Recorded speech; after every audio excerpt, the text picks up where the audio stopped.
So makikita nyo, ito yung ating pinagpalitan. Medyo magkaiba talaga sila ng texture ng goma. Ito matigas kumpara dito na makikita nyo, nababaluktot natin siya.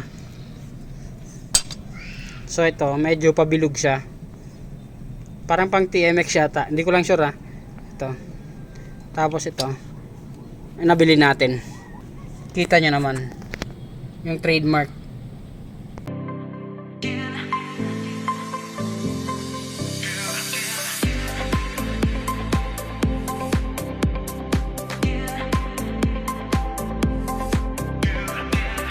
Okay guys, napudpud na yung nalaglag yung ating goma dito. So ilang araw na tayong walang goma dito. Sa kabila medyo paalitin na rin. Ayan, so ito. Ang ginawa ko, kaso hindi siya kasi ka-match, no? Hindi siya talaga para dito. So ang ginawa ko, modder ako. At dumating na ngayong araw yung ating in-order. So ayan guys, ito yung ating ipapalit na goma. No, di ko alam saktong tawag kung foot peg o footrest ang eksaktong tawag sa kanya, basta itong goma na to. Ang code niya 5TP. Ang 5TP guys, nag-research ako, ang ano niya, pang Krypton Z sa ibang bansa. Kumbaga ang tawag sa kanya Jupiter Z. Tapos kung sa atin, sa version natin, yun yung Krypton na nakikita natin. So ngayon, ang mga compatible siguro nito na ng goma na to, posibleng yung Yamaha Vega Force, tapos yung isa, yung Yamaha Sight. Tingin ko lang halos parehas sila. So ito yung code nya, 5TP. Mabuksan natin at kakabitan natin. So plano ko sana siyang lagyan ng, advice nga kayo guys, comment kayo. Plano ko siyang lagyan ng glue, itong part na to, tapos saka ko sasalpak siya. So ayan, ayan, okay siya, no? Kasi ganyan talaga yung mukha nung ano ng yung stock nitong dito, yung goma nya, ganyan talaga siya.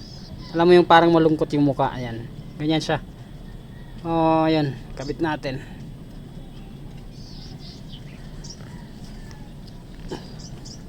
Medyo masikip. So mas maganda kasi medyo ano siya, matigas.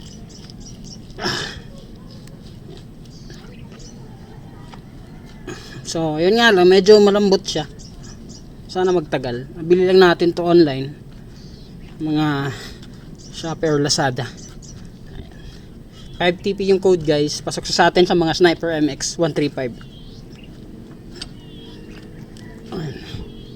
Maganda siya kasi masikip compared dito sa itong binili ko dati.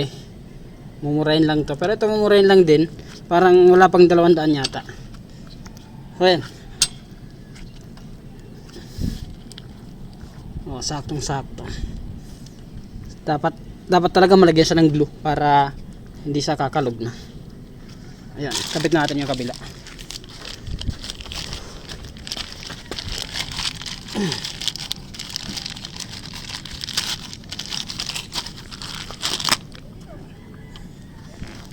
So dito tumatama yung pinaka stopper nya. Ayan, sa part na to. Andiyan sumasakto. Malambot siya. Ayan. Pasok uli natin. Ayan.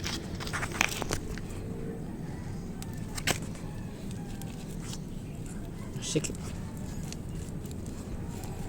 So yung nakakabit dito kasi umiikot. Wala siyang pinaka stopper. Yung kanina yung nandito na butas para sa goma. Ayan. So ayan, naikabit agad natin. Pogi na uli. ilang linggo din tayong walang ganito at lagi nakakalimutan nga umorder kasi medyo busy tayo sa trabaho. Yun lang guys, sinare ko lang sa inyo.